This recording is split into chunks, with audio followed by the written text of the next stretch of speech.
দৃশ্যগুলো বাংলাদেশের খুব কাছেই, নেপালের কাঠমান্ডুতে। আন্দোলনের মাত্রা তীব্র হয়ে উঠলে কাঠমান্ডুর বেশ কয়েকটি স্থানে কারফিউ জারি করা হয়। শিক্ষার্থী তরুণরা আন্দোলনের এক পর্যায়ে পার্লামেন্ট ভবনেও ঢুকে পড়ার চেষ্টা করে। আন্দোলন দমনে আইন শৃঙ্খলা রক্ষাকারী বাহিনী ছুড়েছে টিয়ার গ্যাস আর জল কামান থেকে গরম পানি। পুলিশ চালিয়েছে রাবার বুলেট, ছুড়েছে টিয়ার গ্যাস।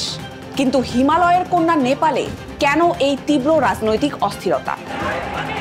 আইন শৃঙ্খলা রক্ষাকারী বাহিনীর মুখোমুখি কেন জেনজি আন্দোলনকারীরা? জানবো আজকের স্টার এক্সপ্লেন্সে।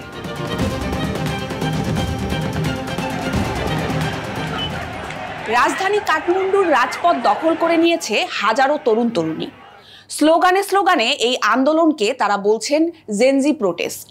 ৮ সেপ্টেম্বর দুপুরে আন্দোলনকারীদের সঙ্গে পুলিশের সংঘর্ষে উত্তেজনা চরমে পৌঁছায়। আইন শৃঙ্খলা রক্ষাকারী বাহিনীর সঙ্গে আন্দোলনকারীদের সংঘর্ষে অনেকের হতাহত হওয়ার খবর প্রকাশ করেছে দ্য কাঠমান্ডু পোস্ট। এই আন্দোলনের শুরু গত মাসে নেপালের সুপ্রিম কোর্টের এক রায় থেকে। আদালতের নির্দেশ অনুযায়ী দেশে কার্যরত সব সামাজিক যোগাযোগ মাধ্যম প্ল্যাটফর্মকে নিবন্ধনের আওতায় আসতে হবে।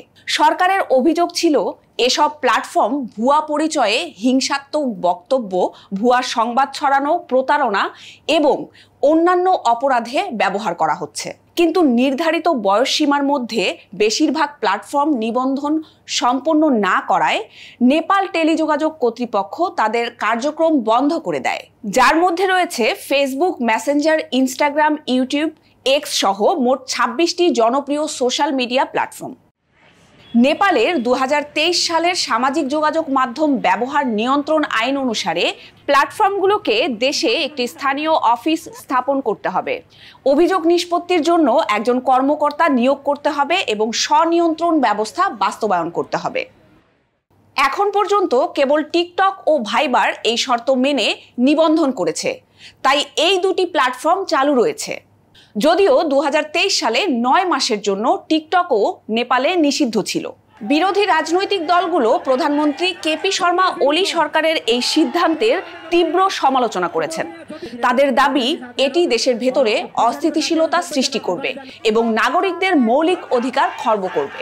একই সঙ্গে নেপালের জনপ্রিয় সেলিব্রিটি, কমিউনিটি ও বিশ্লেষকরা আন্দোলনকারীদের পাশে দাঁড়িয়েছেন। বিশেষজ্ঞদের মতে সরকারের এমন কঠোর পদক্ষেপ গণতান্ত্রিক মূল্যবোধ ও বাক স্বাধীনতার জন্য বড় হুমকি হয়ে উঠতে পারে। ব্যস্ত কাঠমান্ডুর সড়ক উত্তাল হয়ে ওঠে ৮ই সেপ্টেম্বর। জেনজি প্রোটেস্টে আন্দোলনকারীরা সোশ্যাল মিডিয়া বন্ধের প্রতিবাদ সহ সরকার বিরোধী বিভিন্ন স্লোগান দিচ্ছেন। সোমবার স্কুল কলেজের পোশাক পরা তরুণ তরুণীরা পার্লামেন্ট ভবনের দিকে বিক্ষোভ মিছিল নিয়ে আগালে পুলিশ বাধা দেয়। এ সময় বিক্ষোভকারীরা পুলিশের ব্যারিকেড ভাঙার চেষ্টা করলে পুলিশ টিয়ার গ্যাস ও রাবার বুলেট ছোড়ে। সে সময় সংঘর্ষে অন্তত একজন নিহত হন এবং সবশেষ পরিস্থিতি অনুযায়ী এই ভিডিও ধারণের আগ পর্যন্ত পুলিশের সঙ্গে বিক্ষোভকারীদের সংঘর্ষে অন্তত ১৪ জন নিহতের খবর পাওয়া গেছে।